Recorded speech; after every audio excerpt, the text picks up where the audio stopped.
बोलो वृंदावन बिहारी लाल की जय, उमापति महादेव की जय, बोलो सब संतों की जय, सत्य सनातन धर्म की जय। बहुत ही सौभाग्य का समय है कि उस महाप्रभु की असीम दया दृष्टि से हम सभी लोगों को इस सत्संग का परम पावन अवसर मिला है। वास्तव में ये प्रभु की असीम कृपा कहलाती है, दया दृष्टि कहलाती है। जब हमें सत्य के मार्ग में विचार करने का, समझने का मौका मिलता है और चलने की प्रेरणा प्राप्त होती है, तो ये परमात्मा की असीम कृपा कहलाती है, सबसे बड़ी कृपा कहलाती है। देखिए, आज दीपावली के अवसर पर सभी लोग दीपावली की तैयारियां कर रहे हैं। कोई कुछ कर रहा है, कोई कुछ कर रहा है, कोई कुछ कर रहा है। दीपावली जब आती है तो उसका सबसे मुख्य काम होता है सफाई। क्या होता है? सफाई का। सभी सफाई करते हैं। और दूसरा काम खरीदारी का, खरीदारी भी करते रहते हैं। वास्तव में दीपावली जो संदेश देती है, बाहर हम खूब सफाई करते रहते हैं, लेकिन महापुरुष कहते हैं कि जिसने अंदर की सफाई कर लिया वो धन्य हो गया, कृतार्थ हो गया। उन्हीं का गुणगान शास्त्रों, वेदों, पुराणों में वर्णित है, जिन्होंने अपने मन को साफ कर लिया, सहज कर लिया, मन की सफाई कर ली। महापुरुष कहते हैं, इस तन को सजाते हो और कभी मन को सजाया करो। सही में दीपावली मन को सजाने के लिए, मन को चमकाने के लिए, क्योंकि महापुरुषों ने कहा कि मन के हारे हार है और मन के जीते जीत, कहीं कबीर हरि पाए मन ही के प्रति। मन के हारे हार है और मन के जीते जीत। मन से ही सब कुछ है। मन चाहे मन सही दिशा में चल जाए तो मनुष्य का जीवन आनंद का भंडार बन जाता है, शांति का स्रोत बन जाता है और सुखों का मोल बन जाता है। युग पर बीत जाते हैं, जिसका मन सही हो गया, सूरज चंद्रमा सितारे नष्ट हो जाते हैं, उनकी याद को लोग भुला पाते नहीं, स्वर्णाक्षरों में अंकित हो जाता है। क्योंकि जिन्होंने अपने मन को सही दिशा दे दिया, मन को सही कर लिया। किसी कवि की कविता साध रामधारी सिंह दिनकर की है। वे कहते हैं कि जलाओ दिए। दीपावली में सब दिए जलाते हैं। तो पहले दिए जलाते थे, अब बदल गया, अब लाइटें जलाते हैं। क्या जलाते हैं? लाइटें। लेकिन जब उन्होंने कविता लिखा तो दिए जलाते थे, तो उन्होंने लिखा कि जलाओ दिए पर रहे ध्यान इतना। दिए जरूर जलाओ, जलाने अच्छी बात है, लेकिन इतना ध्यान रहे कि अंधेरा धरा पर कहीं रह न जाए। भाई जब दिए जला ही रहे, रोशनी कर ही रहे, तो ये ध्यान रखना कि पृथ्वी पर कहीं अंधेरा दूर, अंधेरा न रह जाए, अंधकार न रह जाए, तब तो रोशनी जलाने की कीमत है। अगर अंधकार रह गया तो फिर जलाने से क्या? तो अब विचार करना चाहिए। कवि ने जो अपनी कविता में लिखा, वर्णन किया कि जलाओ दिए पर रहे ध्यान इतना, अंधेरा धरा पर कहीं रह न जाए। तो क्या ऐसा कोई उपाय है कि पूरी पृथ्वी पर दिया जला दिया जाए, अंधकार न रह जाए? ऐसा है कोई उपाय? ऐसा कोई उपाय नहीं। लाखों लाखों दिए जलाए जाते हैं, अब आजकल लाइटें भी जलाई जाती हैं, लेकिन फिर भी रात में चले जाए थोड़ा बाहर तो अंधकार मिलेगा कि नहीं। और कवि ने क्या लिखा कि जलाओ दिए पर रहे ध्यान इतना, अंधेरा धरा पर कहीं रहना जाए। तो सही में धरा किसे कहते हैं?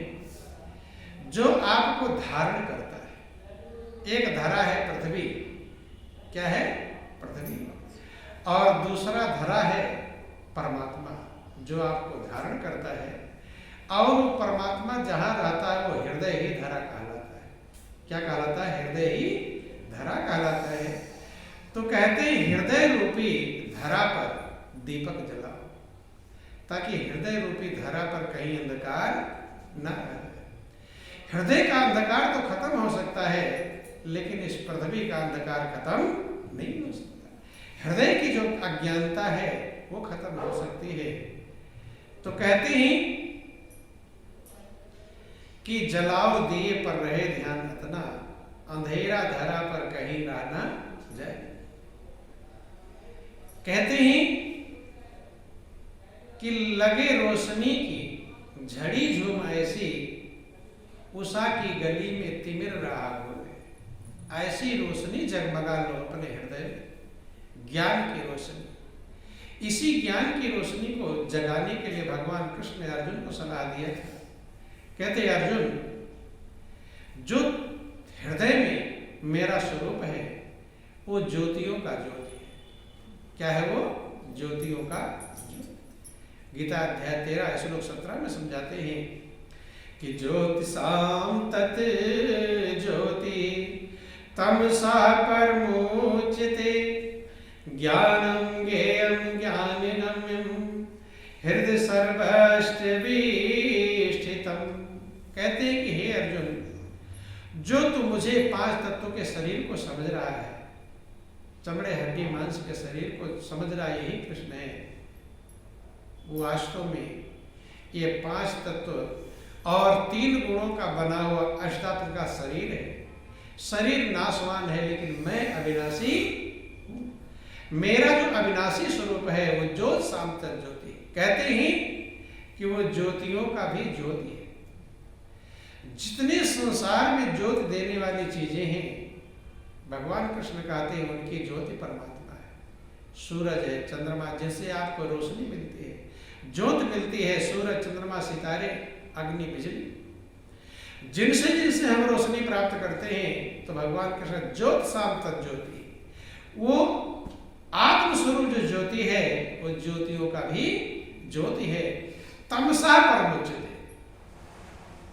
अंधकार से जो परे, जहां अंधकार की पहचान नहीं, बंद। लेकिन वो है कहां? हृदय सर्वसविष्टम, वो ज्योति सभी के हृदय में मौजूद है। ज्ञानम, उसी को ज्ञान कहकर पुकारा है। ज्ञेयम, जानने योग्य वही है। कुछ लोग कहते हैं परमात्मा को कौन जान सकता है, लेकिन भगवान कृष्ण कहते हैं वही जानने योग्य है। ज्ञानम ज्ञेयम ज्ञानगम्यम, तत्व ज्ञान से जा सकता है। हृदय सर्वसविष्टम, कि सबके हृदय में मौजूद है। उसी ज्योति को जलाने के लिए भगवान कृष्ण ने समझाया अर्जुन, जितने महापुरुष आज तक पृथ्वी पर आए, सबने हृदय में ज्ञान की ज्योति, ज्ञान की अग्नि जलाने की सलाह दी। वो ज्ञान की अग्नि ऐसी है, भगवान कृष्ण कहते हैं अर्जुन से कि अर्जुन, यदि तू सब पापियों से भी अधिक पाप करने वाला है, सबसे बड़ा भय मनुष्य को किससे होता है? पाप से। किससे होता है? पाप। क्योंकि पाप कर्म दुख देते हैं और दुख किसी को पसंद नहीं। लेकिन जिसे पाप कर्म से भय लग जाए, डर लग जाए, वही महान बन जाता है। भगवान कृष्ण कहते हैं अर्जुन तू डर रहा है, क्योंकि महाभारत के युद्ध में अर्जुन डर रहे थे, इतने लोगों को मार करके पाप लगेगा, पाप का फल भोगना पड़ेगा।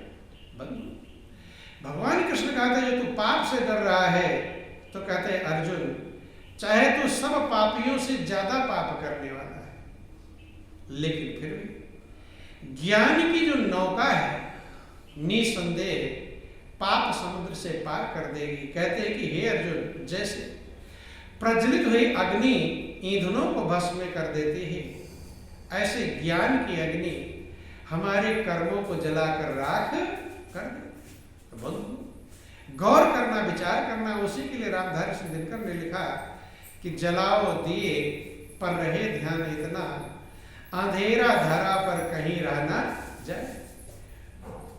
नई ज्योति के धर नए पंख झिलमिल, उड़े मर्त मिट्टी गगन स्वर्ग झूले, लगे रोशनी की झड़ी झूम ऐसी, उषा की गली में तिमिर रहा बोले। ऐसा प्रकाश जगमगा जाए, उषा की रोशनी इतनी हो जाए कि अंधकार रास्ता ही भूल जाए, उस रोशनी में चकाचौंध हो जाए, अब मैं किधर से जाऊं। अगर अर्थात जब रास्ता कोई भटक जाता है तो जहां जाना था वहां पहुंच नहीं पाता, कि उषा की गली में तिमिर राह खुले ज्योति का पंथ जगमग, ऐसा रास्ता जगमगा जाए कि उषा जा न पाए और निशा आ न पाए। अर्थात दिन प्रभात खत्म ना हो पाए और रात न आ पाए। अर्थात ज्ञान ही ज्ञान हो, रोशनी ही रोशनी हो, प्रकाश ही प्रकाश हो, अंधकार न बंधु। वही उसी को दिवाली कहते हैं, दीपावली कहते हैं। दीप प्लस अवली, अवली का मतलब पंक्तियां, दीपों की जो पंक्तियां लगातार निरंतर हर जगह मौजूद हो, उसे कहते हैं दीपावली बंधु। तो सभी महापुरुषों ने दीपावली कब जलाया गया? जब भगवान राम लंका पर विजय प्राप्त करके अयोध्या आते। कहाँ थे? अयोध्या बंधु। अयोध्या वास्तव में एक अयोध्या है फैजाबाद जिले में, और एक अयोध्या है जहां प्रभु का स्थान है। सोई अवध जहां राम निवास हो, जहां प्रभु का निवास है वही अवध है बंधु। और रामायण में वर्णन कर दिया गया कि जो संतों की सभा है वो अनोखी अयोध्या है। कौन सी अयोध्या है? अनोखी। रामचरितमानस में लिखा गया कि संत सभा अनुपम अवध, सकल सुमंगल मूल। संतों की जो सभा है अनोखी अयोध्या है। एक सामान्य अयोध्या है उत्तर प्रदेश के फैजाबाद जिले में, अब शायद अयोध्या भी जिला बन गया। और दूसरी अनुपम, जिसके समान, जिसकी उपमा किसी से ना दी जा सके। संत सभा अनुपम अवध है। संत की सभा जो है वो अनोखी अयोध्या है। सकल सुमंगल मूल, जो सारे अच्छे मंगलों की, कल्याण की जड़ है। कहीं संत की सभा को तीर्थराज प्रयाग बतलाया गया कि मुद मंगल में संत समाजू, और जो जग जंगम तीर्थ राजू। मुद का मतलब मोद, आनंद, और मंगल का मतलब कल्याण। आनंद और कल्याण को प्रदान करने वाला जो संतों का समाज है, वो संसार में जंगम का मतलब चलता फिरता तीर्थराज प्रयाग।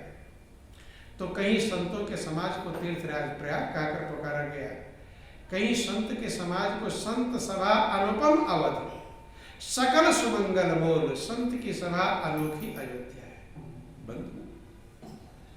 तो अब उस अयोध्या में प्रवेश कब मिलेगा? सोई अवध जहां राम निवास हो। अवध वही है। अवध का मतलब समझो, आ प्लस बध। बध माने बलिदान, नाश। अवध माने जिसका नाश ना हो, अर्थात अविनाश, जिसे अविनाशी कहा जाता है। सही में अवध है वो। क्या है? अवध। सोई अवध जहां राम निवास हो, जहां प्रभु का निवास है वही अवध है। क्योंकि जहां प्रभु का निवास है वही अविनाशी है, प्रभु ही अविनाशी है। तो प्रभु के निवास में जब हम पहुंच जाएंगे तो हम भी अविनाशी स्वरूप को प्राप्त कर लेंगे बंधुओं। और भगवान कृष्ण ने अपने निवास स्थान को का पता क्या बताया? ये गीता में वर्णन किया गीता अध्याय 15 श्लोक 6 में वर्णन करते हैं कि मेरा धाम क्या है, मेरा निवास कहाँ है। रामायण में तो लिखा गया सोई अवध जहाँ राम निवास। अवध वही है जहाँ अविनाशी परमात्मा प्रभु का निवास है। लेकिन भगवान कृष्ण कहते हैं गीता में कि मेरा परम धाम क्या है, मेरा परम धाम कहाँ है। गीता अध्याय 15 श्लोक 6 में वर्णन करते हैं कि ना तद्भासते सूर्यो ना शशांको न पावकः यद् गत्वा न निर्वतन्ते तद्धाम परमं मम। कहते हैं अर्जुन, मेरा वो परम धाम अविनाशी परम धाम है। न तद्भासते सूर्यो, जहां सूर्य चमकता नहीं, अर्थात सूर्य की किरणों की पहचान जहां नहीं, सूर्य की किरणें नहीं पहुंच सकती। न शशांको, न चंद्रमा की किरण की पहचान है, न पावका, न अग्नि की। बंद। तो कहते हैं वो मेरा परम धाम है, ना सूरज की रोशनी जहां पहुंच सके, न चंद्रमा की, न तारों की, सितारों की। यही देवी ने अपने पिता हिमालय को समझाया। देवी अपने पिता हिमालय को समझाते हुए कहती हैं न तत्र सूर्य चंद्र तारकम किम एवं अग्नि। कहते वहां न चंद्रमा है, न सूर्य है, न तारे हैं, तो फिर अग्नि की तो बात ही क्या है। लेकिन वहां स्वयं प्रकाश है। भगवान कृष्ण अपने आत्मस्वरूप का ध्यान करते, जो स्वयं प्रकाश है, जिसको देखने के लिए दूसरे ज्योति की जरूरत नहीं, दूसरे प्रकाश की जरूरत नहीं है। उसी दीपावली का वर्णन सारे ग्रंथों शास्त्रों में वर्णन किया है। बंधु, तो वो दीपावली के जलाओ दिए पर रहे ध्यान, इतना अंधेरा धरा पर कहीं रहना जाए। सारे संसार के लोग मिलकर दिया जलाते हैं, लाइटें जलाते हैं, तेज जलाते हैं, लेकिन फिर भी अंधेरा रह जाता है।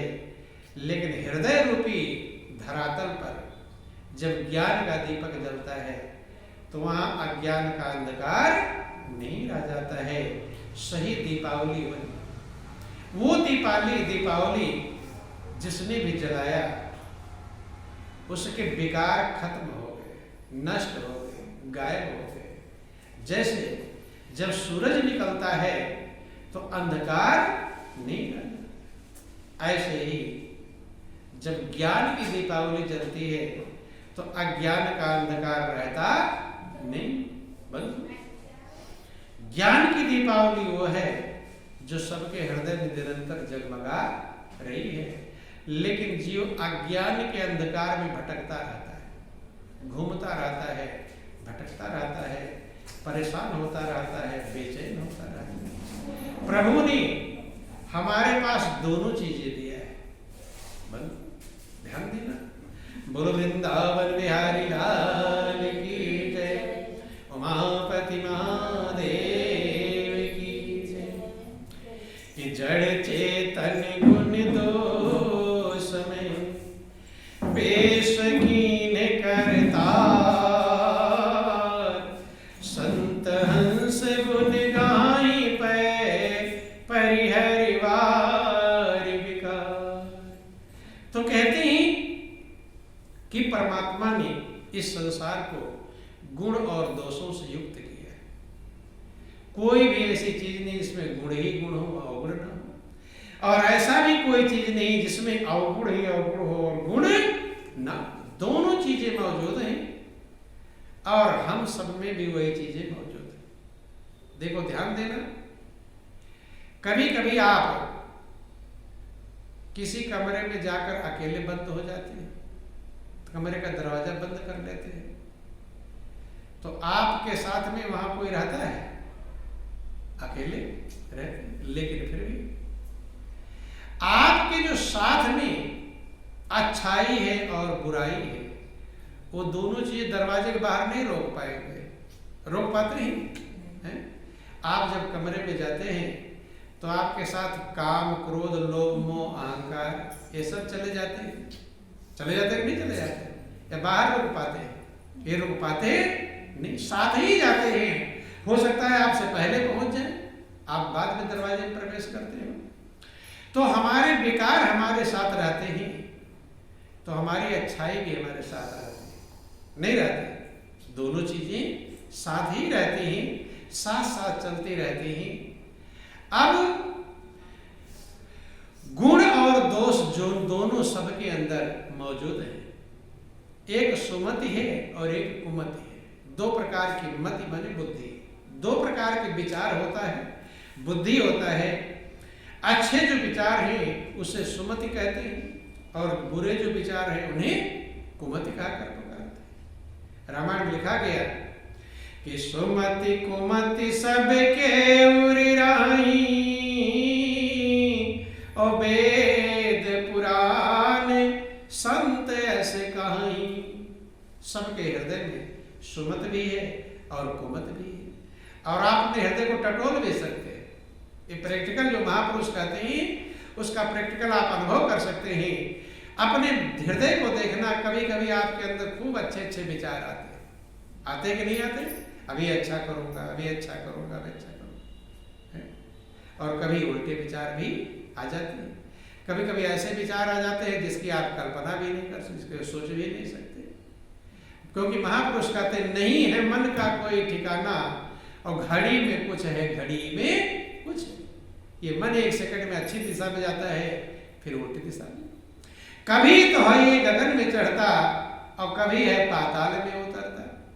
कभी गगन मतलब अच्छी दिशा में अच्छी अच्छी कल्पना करेगा, विचार करेगा, और कभी पाताल के गहरे गड्ढे में गिर जाएगा, उल्टे विचार आ जाएंगे, उल्टे कर्म करने लगेगा, उल्टी बाड़ी बोलने लगेगा।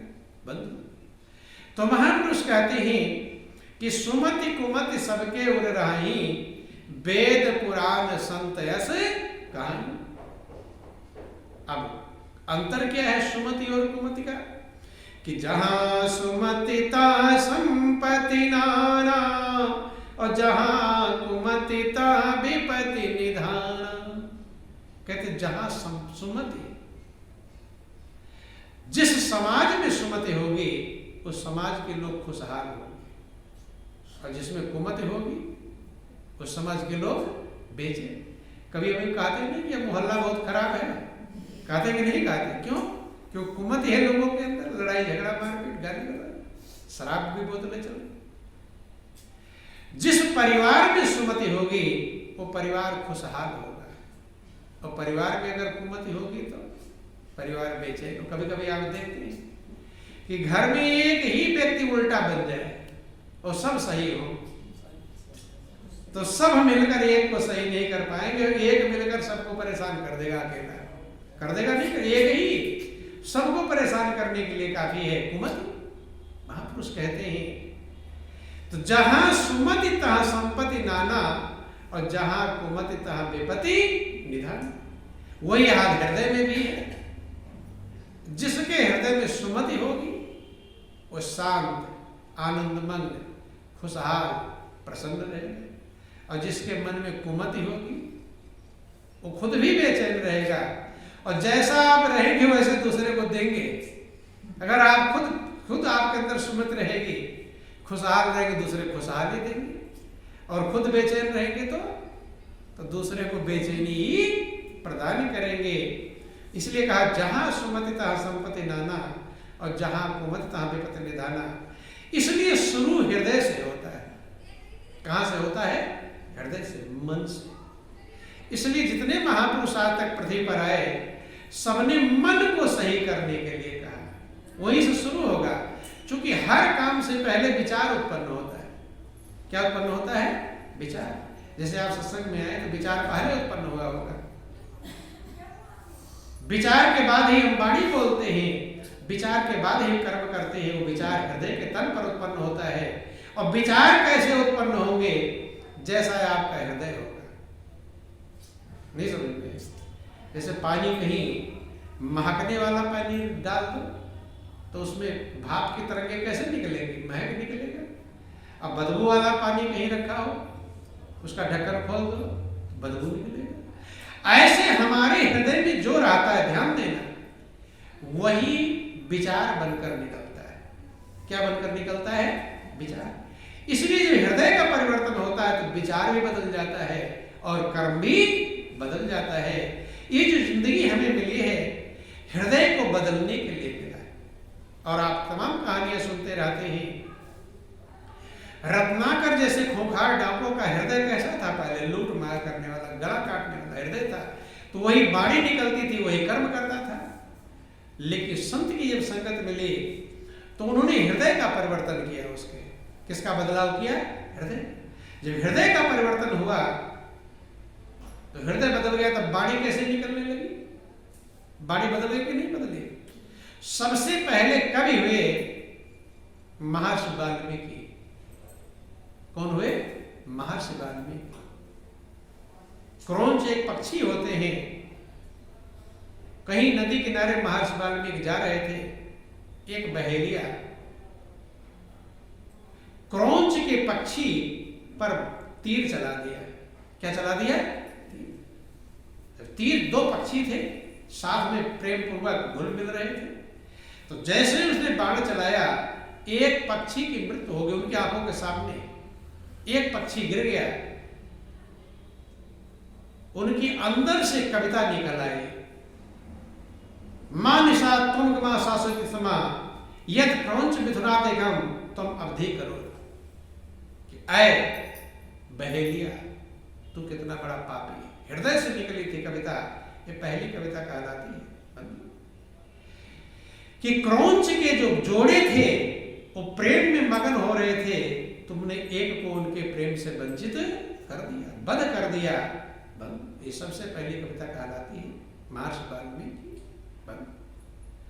अर्थात अब हृदय में से पहले तो वही काटते मारते थे। क्या थे? पहले लुटेरे थे, लूट मार करते थे, गला काटते थे। अब जब हृदय का बदलाव हो गया, हृदय वही है, ध्यान देना, पानी वही है, उसी पानी में नमक घोल दो तो नमकीन मिठास आएगी, उसी में चीनी घोल दो तो मीठा मिठास आएगा। ऐसे हृदय आपका वही है, उसमें जो चीज आप घोल देंगे वैसे विचार आने लगेंगे। पहले जब लुटेरे थे, गला काटते थे, अपराध करते थे, तब दया कहाँ थी? दया थी। अब उन्होंने पक्षी के जोड़े को, एक को मरा हुआ देख करके दया आ गई, हृदय उद्गार निकल गया। कब हृदय बदला तो विचार बदला, विचार बदला भाव बदला, कर्म बदले बाड़ी बदली, सब बदल जाता है।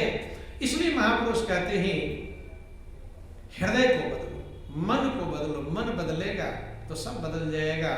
इसलिए आप लोग सुनते हैं कि मन के हारे हार है और मन के जीते जीत, कहीं कबीर हरि पाइए मन ही के परती।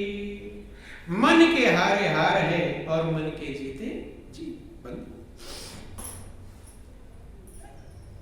मन बहुत बड़ा बलवान है, पावरफुल है। ये कभी कभी आप खुद प्रैक्टिकल इस बात को देखते हैं कि किसी कारण से आपका मन कमजोर पड़ जाए तो आप डगमगाने लगेंगे, कांपने लगेंगे, बेचैन होने लगेंगे। छोटा सा काम भी आपके लिए भारी पहाड़ जैसा हो जाएगा। कब? जब आपका मन साथ नहीं देता, कमजोर पड़ जाता है।